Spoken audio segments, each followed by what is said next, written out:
Good evening, and welcome to another journey through the quieter corridors of history.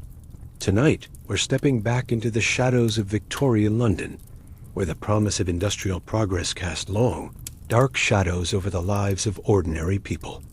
And steam, but by the labor of children and the desperation of the poor, we'll uncover mysteries that remain unsolved to this day, and glimpse behind the velvet curtains of the wealthy, where moral contradictions flourished as abundantly as the elaborate gardens of their country estates. This is not the London of grand exhibitions and elegant parlors that you might imagine from period dramas. This is the London of narrow, twisting streets, where the air hung thick with soot and the sounds of machinery never ceased. Settle in comfortably as we explore a world where the gleaming machinery of the industrial revolution ground forward relentlessly, powered not just by coal. Tonight, you'll discover what it truly meant to live in the underbelly of Victorian society, from the cramped, suffocating world of child chimney sweeps to the tragic stories of women whose lives were cut short in the shadows of Whitechapel. So close your eyes if you wish, and let yourself drift back to a time when progress came at a price measured in human suffering, when the very notion of childhood was a luxury few could afford, and when the divide between rich and poor yawned as wide as the Thames itself.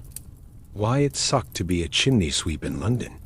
Imagine yourself waking not to the gentle light of dawn, but to the harsh shake of a master's hand in the pre-dawn darkness of a Victorian London morning. The year is 1840, and you are 8 years old. Your master, a grizzled man whose own childhood was spent in similar circumstances, sees you not as a child, but as a tool perfectly sized for the job that adult hands cannot reach. And the only sounds are the distant clatter of early milk carts and the muffled footsteps of night workers making their way home. You dress quickly, though dress is perhaps too generous a word for the process of wrapping yourself in the same torn, soot-blackened rags you've worn for weeks. The entrance, usually accessed through the basement or a ground-floor fireplace, appears as a black mouth that seems to swallow light itself. The walls are rough brick, often still warm from the previous day's fires, and occasionally sharp with accumulated creosote that cuts into your skin. You've learned to keep your mouth closed and breathe through your nose, though this provides little protection against the fine particles that seem to find their way into every part of your body. The taste of soot is as familiar to you as the taste of bread more familiar, perhaps since bread is a luxury you encounter far less frequently. In the complete darkness of the flue, you navigate by touch alone, feeling for the ledges and turns that mark your progress toward the roof. Stories circulate among the climbing boys of apprentices who became wedged in narrow passages, their cries for help echoing through the house until they grew weak and then silent. A good day's work might yield several bags of the stuff, each one representing a small profit that you will never see. Your compensation comes in the form of basic shelter, occasional meals, and the promise that you're learning a trade, though the reality is that few climbing boys survive long enough to become master sweeps themselves. Some are pulled free, often with injuries that leave them unable to work. The better neighborhoods require more frequent cleaning. The wealthy prefer their fires to burn cleanly, without the smoke and smell that comes from poorly maintained flues. Through gaps in the brickwork or from the fireplaces themselves, you see carpeted floors, polished furniture, and the warm glow of gas lamps. You smell cooking food that makes your empty stomach clench with hunger. As the person lowest in this hierarchy, you bear the brunt of any frustration, often in the form of sharp words or, worse, physical punishment that adds to your collection of bruises and cuts. And you hear the voices of children your own age discussing lessons, aims, and concerns that belong to an entirely different world. Ironically, it is in these comfortable homes that you encounter the greatest contrasts to your own existence. The soot in your lungs makes breathing increasingly difficult as the day progresses, and the cuts and scrapes on your body accumulate until every movement sends sharp reminders of your profession through your nervous system. The persistent cough that racks your small body is just the beginning. The fine particles you inhale settle in your lungs, creating a condition that will follow you for the rest of your life, however long that might be.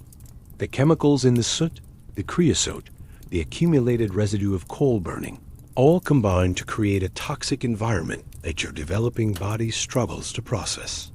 Your growth is stunted, whether from malnutrition or the constant inhalation of toxic particles. No one knows or particularly cares. Your skin bears the permanent marks of your profession: the scraped knees and elbows, the burns from hot bricks, the curious grayish pallor that comes from years of soot absorption. Others are not so fortunate, their bodies discovered days later when the smell becomes too strong to ignore. You've learned to control your breathing, to take shallow sips of air rather than deep breaths, because the dust and ash that line these passages can fill your lungs and send you into choking fits that echo through the walls of the house. Footsteps cross the floors above, and occasionally voices drift down the flue fragments of conversation from a world that might as well be on the moon for all the connection it has to your reality. These people live in the same building whose chimney you're cleaning, yet they exist in a realm of warmth, light, and comfort that you can barely imagine. Your knees and elbows are permanently scraped raw from crawling through brick passages, and your skin has taken on a grayish hue that no amount of washing can remove. Your joints ache from the unnatural positions required to navigate the turns and bends of the flue system.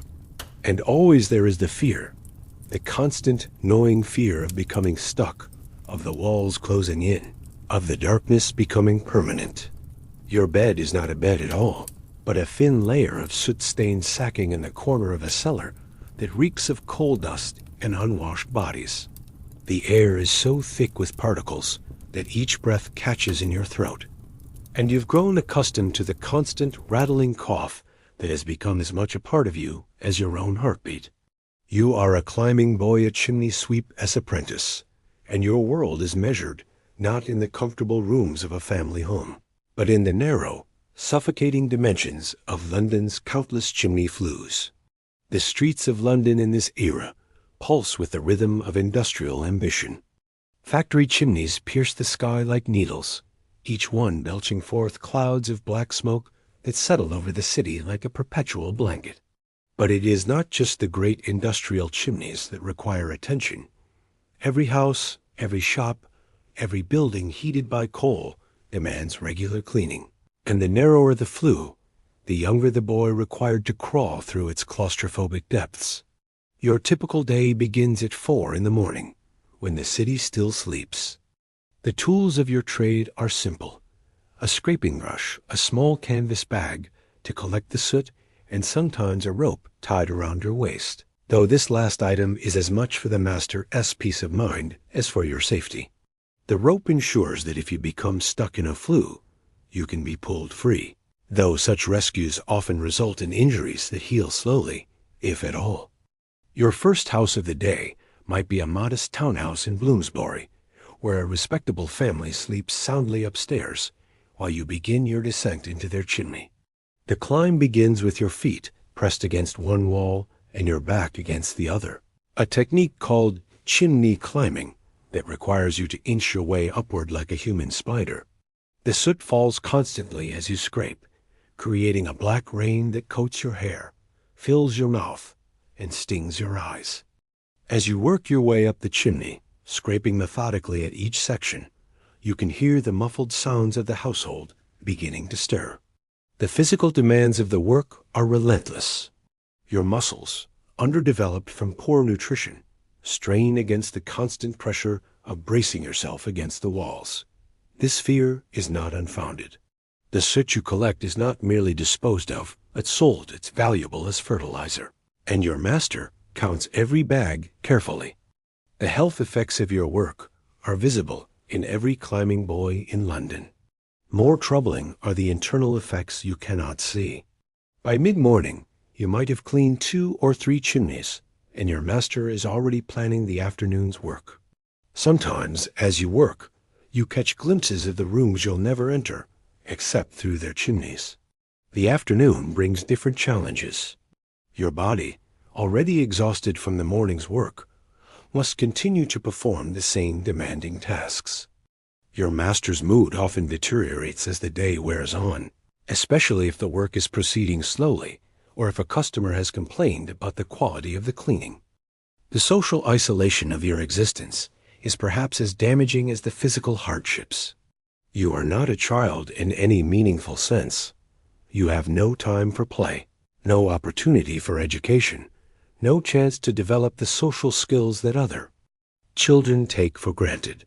Your conversations are limited to brief exchanges with your master and the other climbing boys, discussions that rarely venture beyond the immediate practical concerns of the work dot as evening approaches and the days. Work finally ends. You return to your cellar accommodations with a bone-deep exhaustion that seems to seep into your very soul.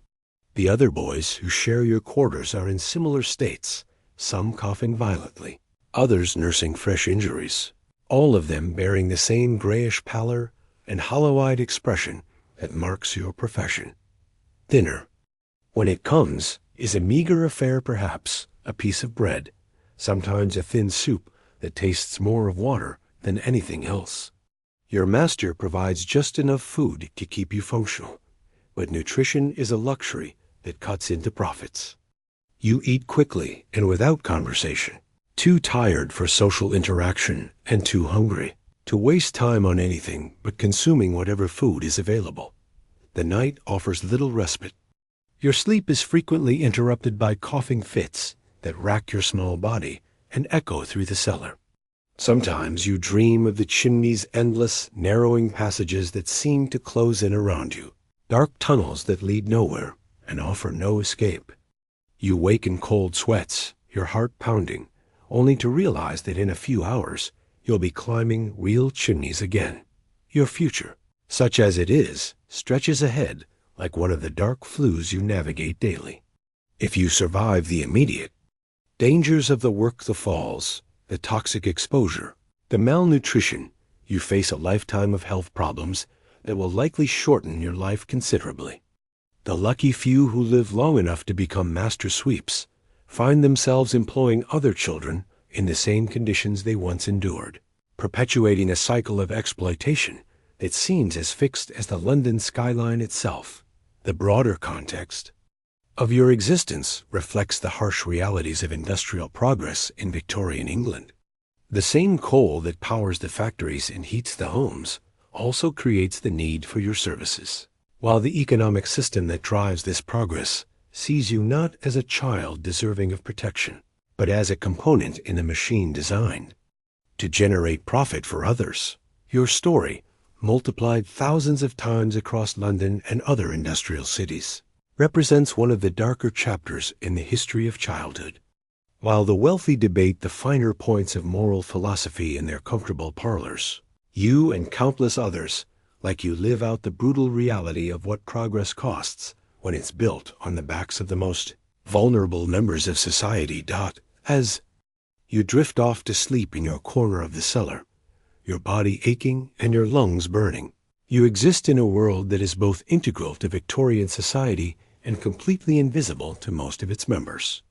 Tomorrow will bring another day of chimneys, another day of soot and fear and exhaustion, another day in a life that bears little resemblance to what most people would recognize as childhood at all. Jack the Rippers, victims, the lives behind. The headlines as the industrial machinery of Victorian London continued its relentless rhythm, grinding the lives of the poor into the gears of progress. We turn now to another shadow cast by this great city's transformation.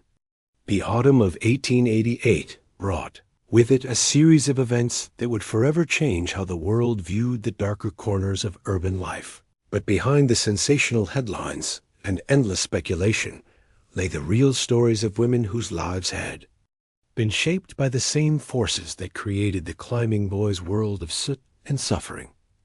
The district of Whitechapel, in London's East End, existed as a world apart from the gleaming progress celebrated in the rest of the city.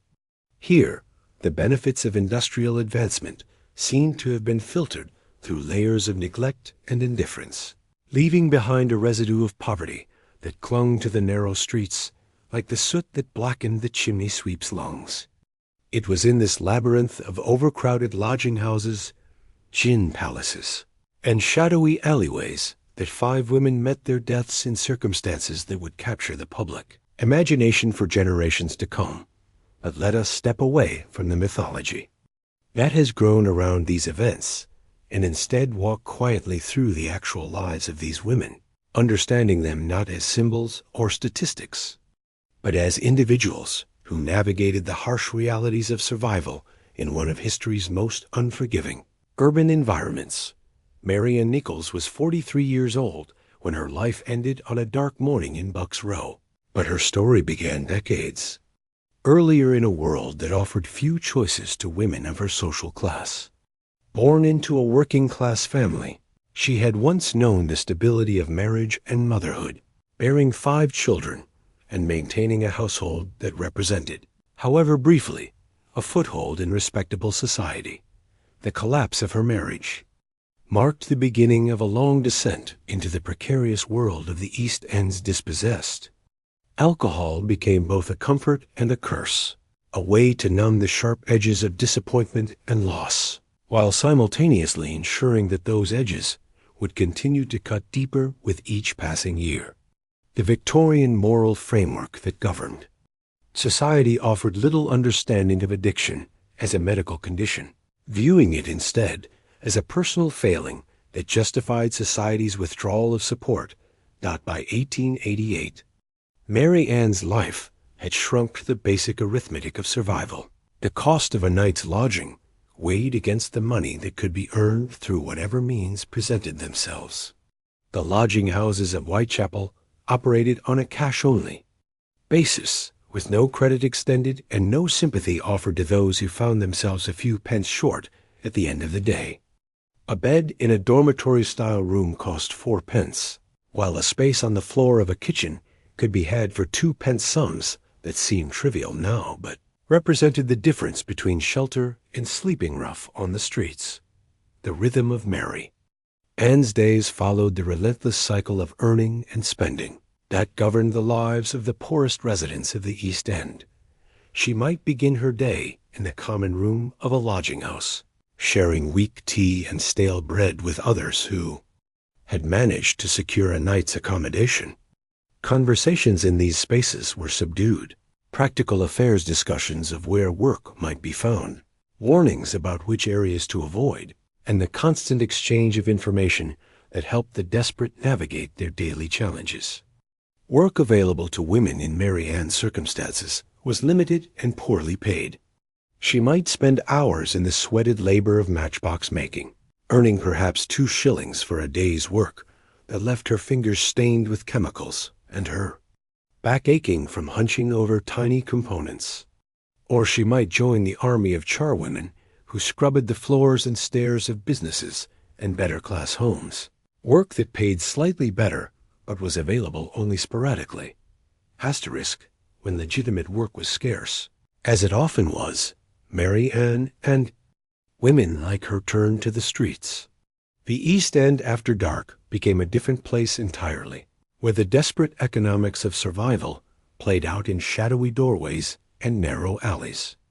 The women who walked these streets were not the romanticized figures of popular fiction, but tired, often ill individuals who had been pushed to the margins of society by circumstances largely beyond their control. Annie Chapman, the second victim, carried with her the weight of a different kind of tragedy. At 47, she had also known marriage and motherhood, but her husband's death had left her without the economic protection that marriage provided in an era when women's opportunities for independent survival were severely limited. The small pension she received as a widow was insufficient to maintain even the most basic standard of living, forcing her into the same desperate cycle that had claimed Mary Ann Nichols. Annie's health was failing, the result of years of poor nutrition, inadequate shelter, and the constant stress of economic uncertainty.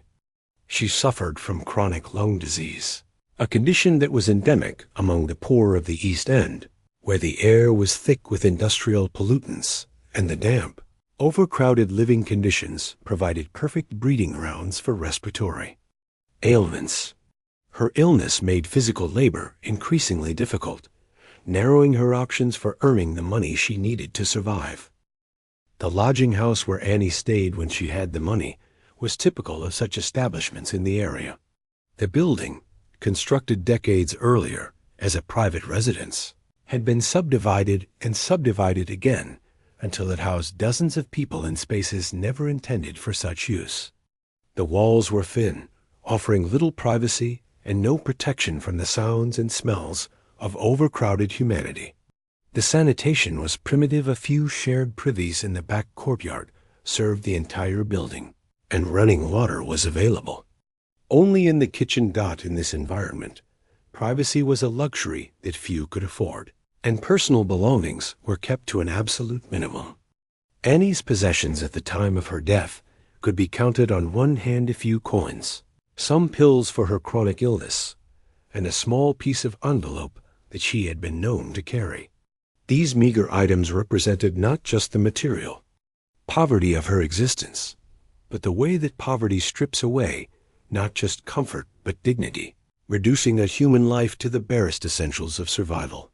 Elizabeth Stride, known to her friends as Long Liz, brought to her story the additional complexity of being an immigrant in a society that was often hostile to outsiders. Born in Sweden, she had come to London in search of the opportunities that the great city seemed to promise, but found instead the same grinding poverty that claimed so many of the city's residents. Her foreign accent and unfamiliar customs marked her as different in a community where conformity was often a matter of survival. The East End of London in this period was home to waves of immigrants, Irish fleeing famine, Jews escaping persecution in Eastern Europe, and individuals like Elizabeth, seeking better lives in the heart of the British Empire. These communities often found themselves concentrated in the poorest areas of the city, where their presence was sometimes resented by established residents, who saw them as competition for already scarce resources.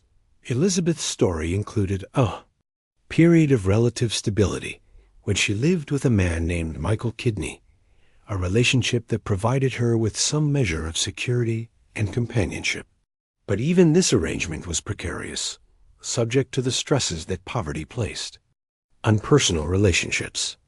Arguments about money, jealousy, and the general frustration of lives lived without prospects could destroy partnerships that might have thrived under different circumstances. The night Elizabeth died, she had been seen in the company of various men conducting the business that had become her means of survival. The streets of Whitechapel after dark were populated by a complex ecosystem of individuals, pursuing their own desperate strategies for getting through another day. Street vendors sold questionable food to night workers. Publicans served watered down gin to customers who could barely afford it.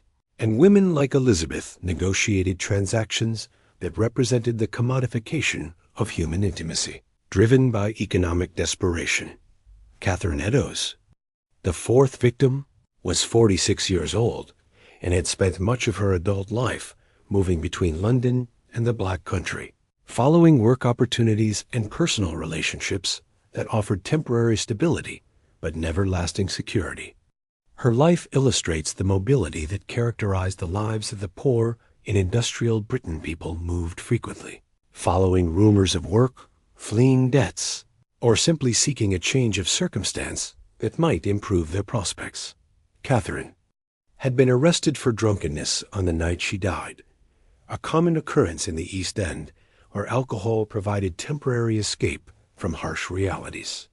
The police cells of the area processed dozens of such cases each night. Individuals who had drunk away their lodging money and found themselves with nowhere to go.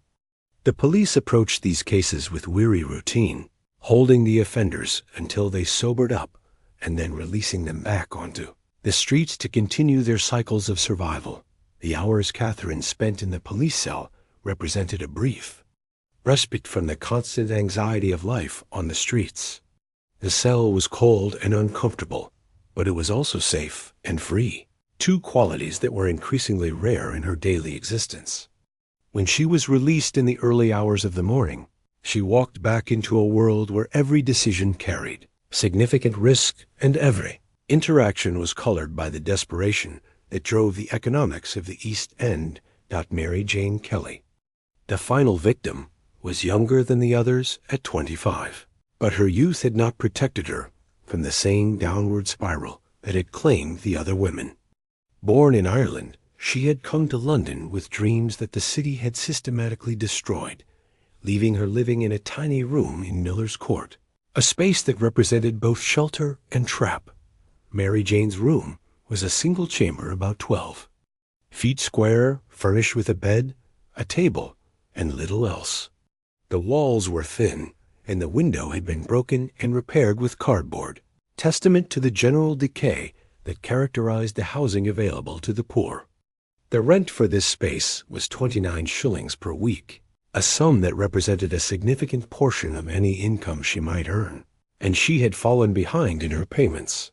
The relationship between landlords and tenants in the East End was marked by the same harsh arithmetic that governed every other aspect of life in the area.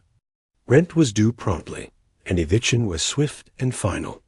The threat of homelessness hung over every resident of the area, a constant reminder that their hold on even the most basic shelter was tenuous at best. Mary Jane's youth had initially provided her with advantages in the brutal marketplace of the East End, but those advantages were rapidly eroding under the combined pressures of poverty, alcohol, and the physical and emotional toll of her circumstances.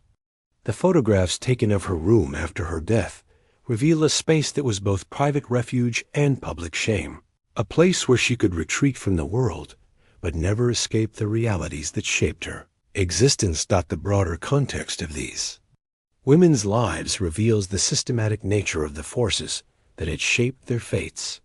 The Industrial Revolution had created unprecedented wealth and opportunity, but it had also created new forms of poverty and desperation.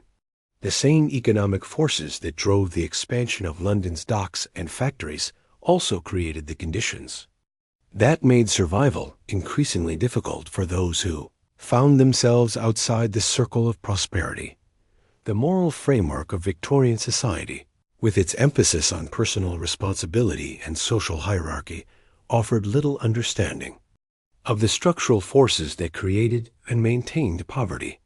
The women who died in Whitechapel were seen by many as authors of their own misfortune, individuals who had made poor choices and were therefore deserving of their fate. This perspective ignored the limited options available to women of their class and the ways that economic necessity could override personal preference. The lodging houses where these women spent their final nights were businesses that profited from desperation, charging high rents for accommodation that was barely adequate for human habitation. The publicans who served them watered down alcohol at inflated prices, and the employers who hired them for piecework paid wages that were insufficient to maintain even the most basic standard of living. Every aspect of their existence was shaped by transactions that extracted value from their desperation, while offering little in return. As we consider the lives of these 5 women, we see not just individual tragedies, but a systemic failure of the social and economic structures that were supposed to provide security and opportunity. Their deaths became famous not because of who they were, but because of the mystery surrounding how they died. In life, they had been invisible to the broader society that surrounded them, but in death, they became symbols of urban danger and moral decay. The real tragedy of their stories lies not in the sensational circumstances of their deaths, but in the grinding poverty and limited options that characterized their lives. They were women who had once known different circumstances, who had been wives and mothers and daughters, but who had been systematically stripped of the social connections and economic resources that might have provided them with alternatives to the streets of Whitechapel. The mystery of the Crystal Palace fire from the narrow, soot-stained streets of Whitechapel, we turn now to one of Victorian England's most celebrated monuments to progress and human achievement, the Crystal Palace. Yet even this symbol of industrial triumph would ultimately succumb to forces that remain mysterious to this day, leaving behind questions that continue to puzzle historians and investigators more than a century after the great structure was. Reduced to twisted metal and ashdot, the Crystal Palace fire of November 30th, 1936, marked the end of an era that had begun nearly a century earlier with the most ambitious architectural project of its time. But to understand the mystery of how this seemingly fireproof cathedral of iron and glass met its spectacular end, we must first walk through its gleaming halls and understand what made this building so remarkable and so seemingly indestructible. The original Crystal Palace had been conceived for the Great Exhibition of 1851, a celebration of industrial progress and imperial prosperity that would showcase Britain's technological supremacy to the world. The architect, Joseph Paxton, had drawn inspiration from the greenhouses he had designed for the Duke of Devonshire, creating a building that seemed to capture sunlight itself within its walls. The structure was revolutionary, not just in its appearance, but in its construction. Prefabricated iron and glass components that could be assembled with unprecedented speed and precision. Imagine yourself standing in Hyde Park in the spring of 1851, watching as this impossible building rose from the earth like something from a fairy tale. The iron frame stretched skyward with mathematical precision, each beam and girder fitting perfectly into place, while teams of glaziers installed sheet after sheet of glass until the entire structure seemed to glow with captured daylight. The building process itself had become a spectacle, drawing crowds who came to witness the birth of what newspapers were calling the eighth wonder of the world. The completed Crystal Palace enclosed more than 900,000 square feet of space beneath its soaring glass roof, creating an interior environment that felt both vast and intimate. The central transept rose 108 feet into the air, high enough to accommodate the mature elm trees that Paxton had incorporated into his design rather than cutting them down. Sunlight streamed through the glass walls and ceiling, creating patterns of light and shadow that shifted throughout the day, transforming the interior into a constantly changing cathedral of illumination. When the great exhibition ended and the question arose of what to do with this remarkable structure, the decision was made to relocate it to Sydenham Hill in South London, where it would serve as a permanent exhibition space and pleasure garden. The relocation process was itself a marvel of Victorian engineering. The entire building was carefully dismantled, transported piece by piece across London, and reassembled in its new location with even greater grandeur than before. The reconstructed Crystal Palace was larger than its Hyde Park predecessor, with additional wings and galleries that housed an even more diverse collection of exhibits. The building became a destination for middle-class families seeking education and entertainment, a place where the latest scientific discoveries could be displayed alongside reproductions of ancient wonders. The interior spaces were filled with full-scale replicas of Egyptian temples, Greek amphitheaters, and medieval castles, creating a kind of three-dimensional encyclopedia of human civilization. For the next 8 decades, the Crystal Palace served as a window into the Victorian imagination, a place where the past and future seemed to coexist within walls of iron and glass. The building hosted concerts, exhibitions, and public events that drew visitors from across Britain and beyond. The surrounding gardens featured fountains, sculptures, and carefully manicured landscapes that provided a genteel setting for the kind of public recreation that characterized Victorian leisure culture. The structure's relationship with fire had always been complex and carefully managed. The building's iron frame and glass walls made it theoretically resistant to fire, but the contents within presented constant challenges. The wooden floors, fabric displays, and countless exhibits created. A significant fire load that required constant vigilance from the building's staff. The palace employed a team of watchmen who patrolled the galleries day and night, alert for any sign of smoke or flame that might threaten the irreplaceable collections housed within. The building's heating system was a marvel of Victorian engineering, a network of pipes and radiators that maintained comfortable temperatures throughout the vast interior spaces.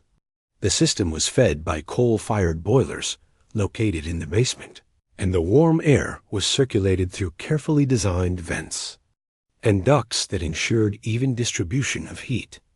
This system had operated safely for decades, but it also represented one of the few potential sources of ignition within the otherwise fire-resistant structure. On the evening of November 30th, 1936, the Crystal Palace was preparing for what should have been another routine night.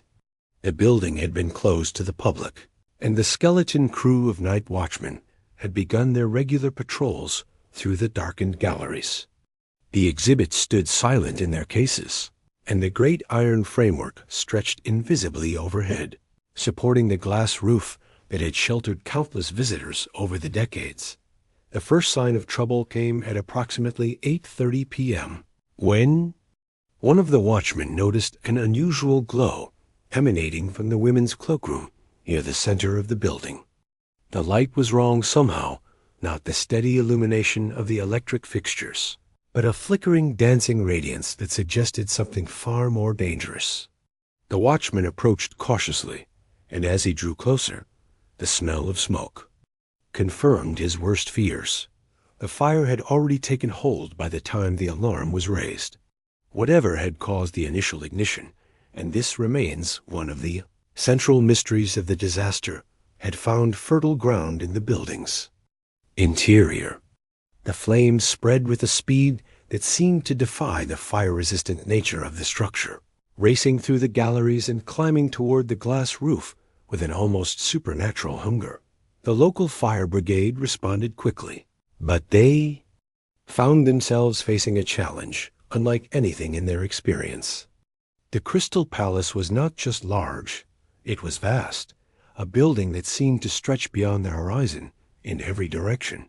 The fire had already spread to multiple sections of the structure, and the heat was so intense that the glass roof was beginning to crack and fall, raining down sheets of molten material that made approach dangerous from any direction. The firefighters deployed their equipment with the methodical efficiency that characterized their profession, but it quickly became apparent that conventional tactics would be insufficient. The building's height made it difficult to direct water effectively onto the seat of the fire, and the iron framework was conducting heat so efficiently that sections of the structure were beginning to warp and buckle, even in areas where the flames had not yet reached dot. As the fire continued to spread, its behavior became increasingly erratic and mysterious. Witnesses reported that the flames seemed to leap from one section of the building to another, ignoring the fire breaks and barriers that should have contained them.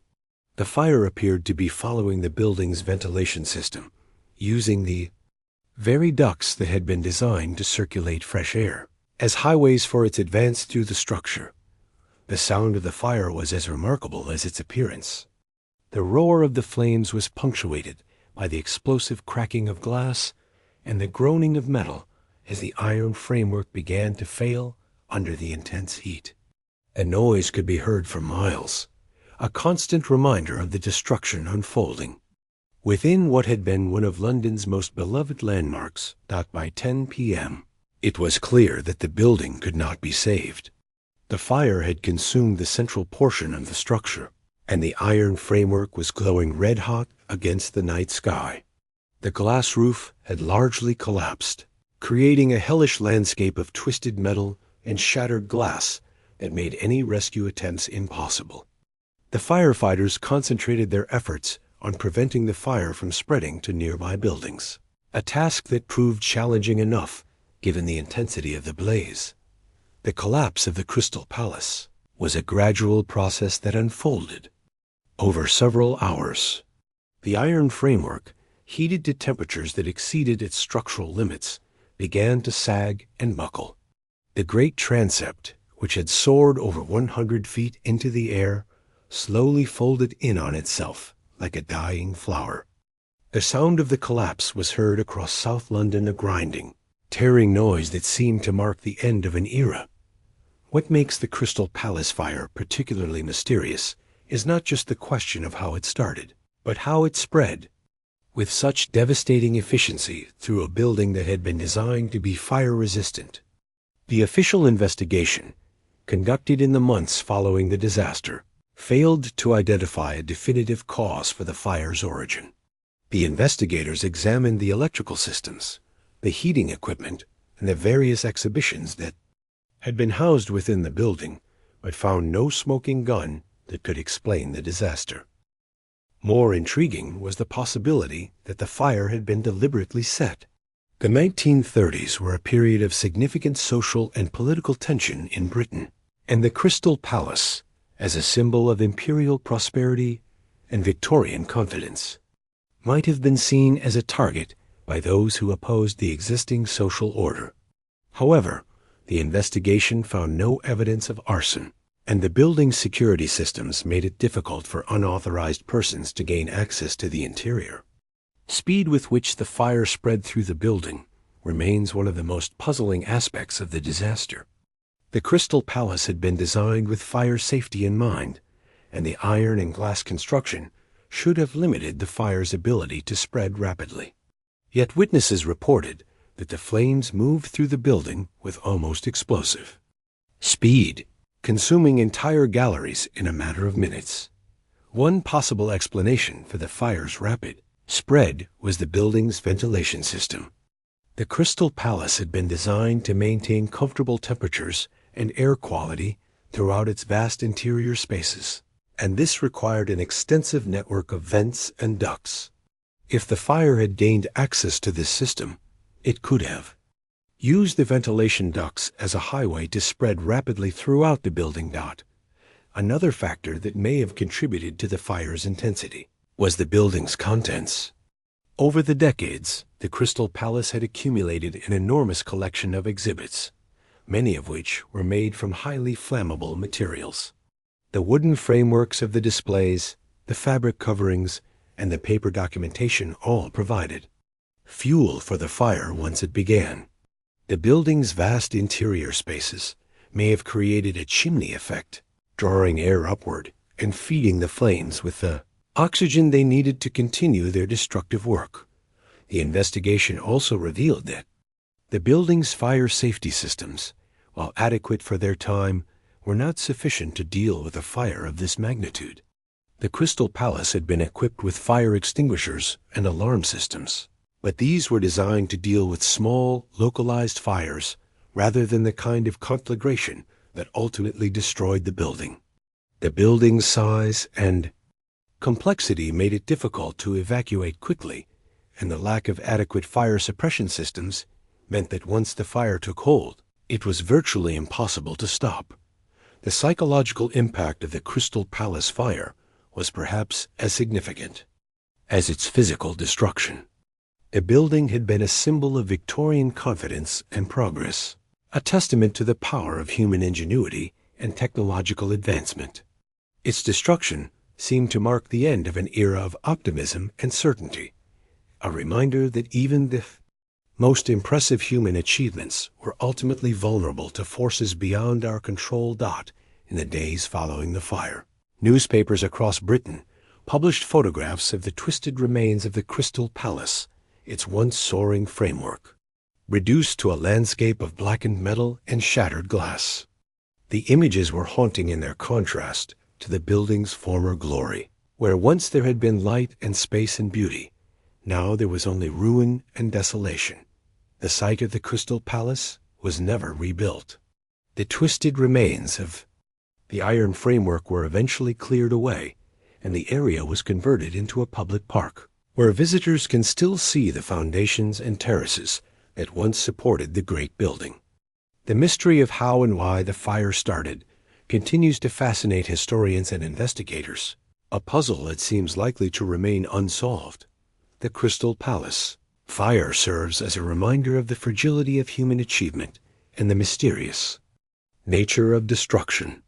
Despite all our technological advances and safety systems, there are still forces at work in the world that can reduce our greatest accomplishments to ash and memory. The fire that consumed the Crystal Palace on that November night in 1936 remains one of history's great unsolved mysteries. A final puzzle left behind by a building that had spent its entire existence celebrating the power of human knowledge. An ingenuity dot how the Victorian upper class escaped reality from the ashes of the Crystal Palace. We turn now to examine a different kind of destruction, the slow, deliberate dissolution of reality that characterized the lives of Victorian England's wealthy elite. While the poor scraped soot from chimneys and the desperate walked the streets of Whitechapel, the upper classes constructed their own elaborate worlds of ritual, excess, and willful blindness to the suffering that surrounded them. The contrast could not have been more stark. As children died in narrow flues and women faced brutal choices on dark streets, the wealthy retreated into drawing rooms perfumed with exotic incense, where the most pressing concerns were matters of precedence. At dinner parties, and the proper angle at which to hold a teacup. This was escapism elevated to an art form, a systematic rejection of reality that required enormous resources and elaborate social machinery to maintain. Imagine yourself stepping through the heavy oak doors of a Belgravia mansion on a fog-shrouded evening in 1888, the same London that harbored the grinding poverty of the East End here reveals itself as a stage set for an entirely different drama. The entrance hall stretches before you like a cathedral nave, its walls lined with portraits of ancestors, whose stern faces seem to approve of the wealth that has accumulated under their painted gazes. The air inside is thick with the scent of hothouse flowers, orchids from Burma, jasmine from India, roses cultivated in heated glasshouses that consume more coal in a week than a working-class family might see in a year. These fragrances mask other odors, the sweet, cloying smell of opium that drifts down from the upper floors, the medicinal tongue of laudanum, and the heavier scent of hashish that some of the more adventurous residents have acquired through their connections to the empire's furthest reaches. The drawing room, when you enter it, presents a scene that seems designed to overwhelm the senses with its excess. The walls are covered in silk wallpaper imported from France, decorated with patterns so intricate they seem to shift and move in the gaslight.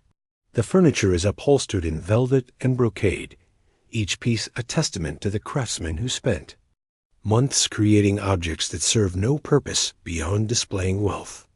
The carpets beneath your feet are Persian masterpieces, their complex patterns, telling stories of distant lands and ancient traditions.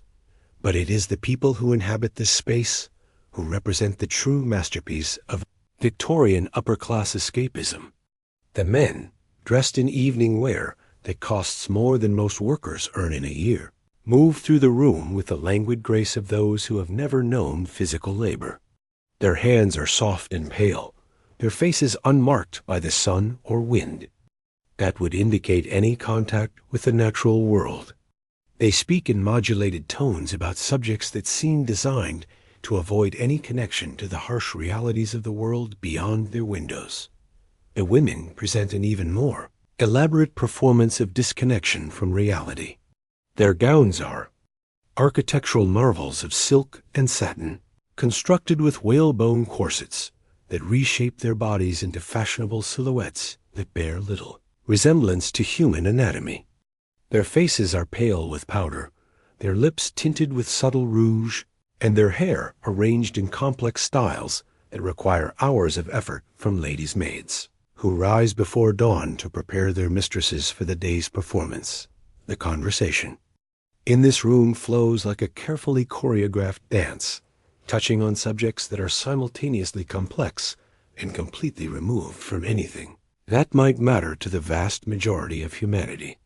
The participants discuss the latest philosophical treatises from Germany, the merits of various artistic movements, and the subtle political implications of recent developments in the empire's furthest provinces.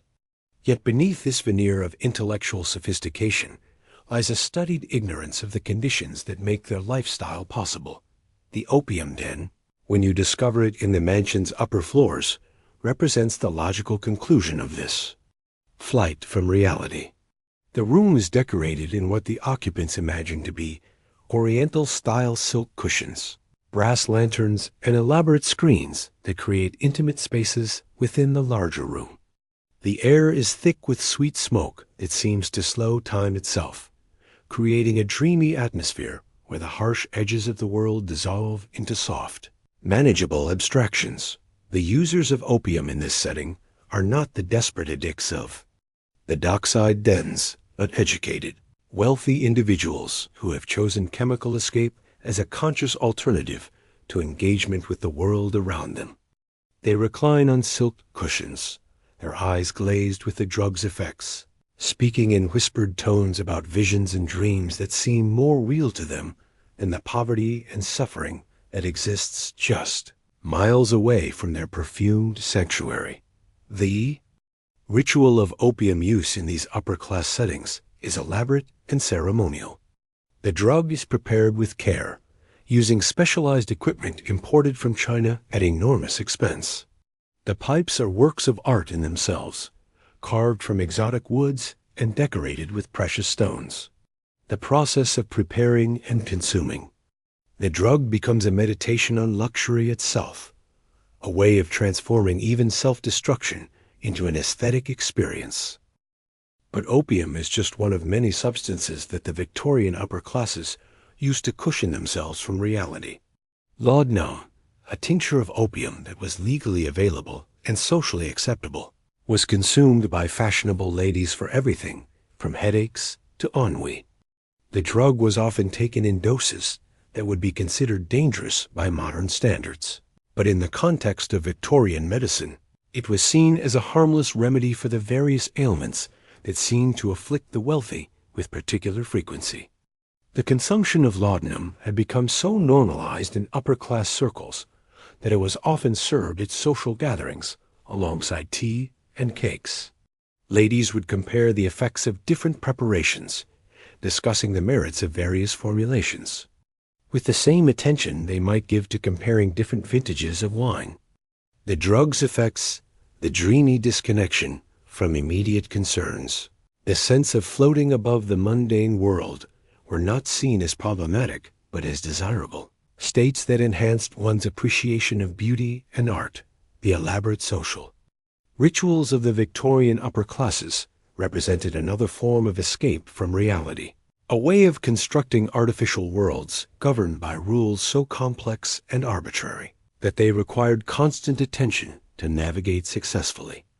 The etiquette surrounding a formal dinner party, for example, was so intricate that it effectively prevented any substantive discussion of real-world issues, as the participants were too busy managing the complex choreography of social interaction to address anything of substance.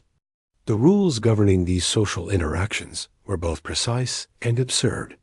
The order in which guests were seated reflected subtle hierarchies of birth, wealth, and social position that required encyclopedic knowledge to navigate correctly. The conversation was expected to follow prescribed patterns, touching on acceptable topics while carefully avoiding anything that might be considered controversial or unpleasant. The meals themselves were elaborate productions that required armies of servants to prepare and serve, with multiple courses that showcased exotic ingredients and complex preparations that demonstrated the host's wealth and sophistication. The country house parties that were a central feature of upper-class social life represented escapism on an even grander scale. These gatherings, which might last for weeks, created temporary communities where the wealthy could retreat from the obvious responsibilities and realities of their urban lives. The country houses themselves were designed as stages for these performances, with elaborate gardens, well-stocked libraries, and luxurious accommodations that provided every comfort while maintaining complete isolation from the working world. The activities at these gatherings were carefully designed to avoid any contact with productive labor or serious responsibility. The men might engage in hunting, shooting, or fishing activities that bore a superficial resemblance to work, but were actually elaborate forms of play that required extensive support from servants and gamekeepers. The women occupied themselves with needlework, painting, or music accomplishments that were valued not for their practical utility, but for their demonstration of leisure and refinement. The moral framework that governed these activities was particularly revealing of the upper class's disconnection from reality. The same individuals who spent enormous sums on personal luxury would engage in elaborate, charitable activities that were designed more to demonstrate their benevolence than to address real problems. The charity balls, fundraising events, and philanthropic societies that occupied so much of upper-class social life often consumed more resources in their organization than they raised for their stated causes. The relationship between the upper classes and the British Empire represented perhaps the most elaborate form of escapism of all.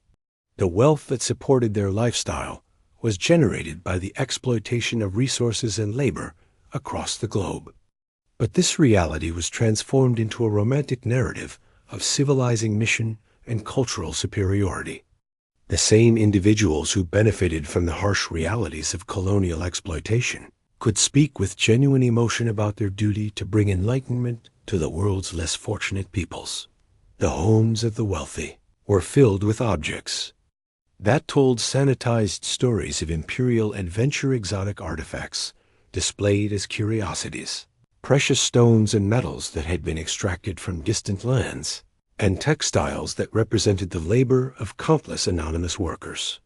These objects were appreciated for their beauty and rarity, but the circumstances of their acquisition were either unknown or deliberately ignored by their owners. The intellectual life of the upper classes represented another form of escape, a way of engaging with ideas and concepts that were sufficiently abstract to avoid any uncomfortable confrontation with immediate realities.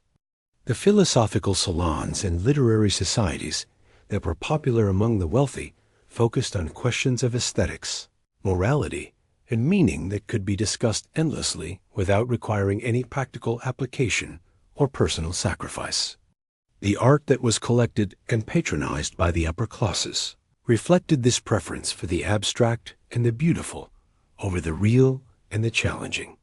The paintings that decorated their walls depicted idealized landscapes, romanticized historical scenes, and portraits that emphasized dignity and refinement rather than psychological complexity or social critique. The literature that was celebrated in their circles tended to focus on individual psychology and spiritual development rather than social conditions or political realities. The education that was provided to the children of the upper classes was designed to perpetuate this disconnection from reality. The schools that served this population focused on classical languages, literature, and philosophy subjects that provided intellectual sophistication, but little practical knowledge of the world beyond the classroom. The goal was to produce individuals who could participate in the elaborate social rituals of upper class life rather than to develop skills that might be useful in addressing real-world problems.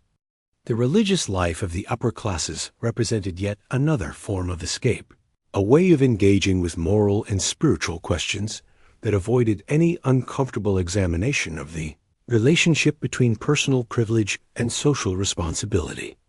The churches that served wealthy congregations focused on individual salvation and personal morality rather than social justice or collective responsibility. The charity that was encouraged by these institutions was typically directed toward worthy individuals rather than systemic problems, allowing the wealthy to feel virtuous while avoiding any challenge to the structures that maintained their privilege. The medical practices that were popular among the upper classes reflected their preference for treatments that were elaborate, exotic, and removed from practical reality. The fashionable physicians who served wealthy patients prescribed complex regimens of medications, treatments, and lifestyle modifications that were as much theater as medicine. The spas and health resorts that catered to this population offered elaborate treatments using exotic substances and techniques that promised to restore health and vitality while requiring no significant change in lifestyle or behavior. The consumption of alcohol among the upper classes was governed by elaborate rituals and social conventions that transformed even intoxication into a form of aesthetic experience. The wine cellars of wealthy households contained collections that represented enormous investments in rare and exotic beverages, and the knowledge required to appreciate these wines became another form of cultural capital that reinforced social distinctions. As the evening progresses in our imagined Belgravian mansion, the various forms of escapism begin to blend together into a seamless performance of disconnection from reality. The opium smoke mingles with the scent of expensive perfumes, the laudanum, enhances the appreciation of the musical performances, and the elaborate social rituals provide a framework for interactions that are both intensely artificial and deeply meaningful to their participants. The tragedy of this elaborate escape from reality is not just that it allowed the wealthy to ignore the suffering of others, but that it prevented them from engaging with the genuine challenges and opportunities of their historical moment. The same resources and intelligence that were devoted to the construction of these artificial worlds might have been used to address the real problems that surrounded them. Instead, the upper classes chose to retreat into private worlds of luxury and illusion, leaving the harsh realities of industrial society to be managed by others. The Victorian upper class's escape from reality was not a simple matter of selfishness or indifference, but a systematic construction of alternative worlds that provided meaning and purpose while avoiding any confrontation with uncomfortable truths. The elaborate rituals, the chemical aids, the social conventions, and the intellectual frameworks all worked together to create a comprehensive system of reality avoidance that was both sophisticated and ultimately hollow.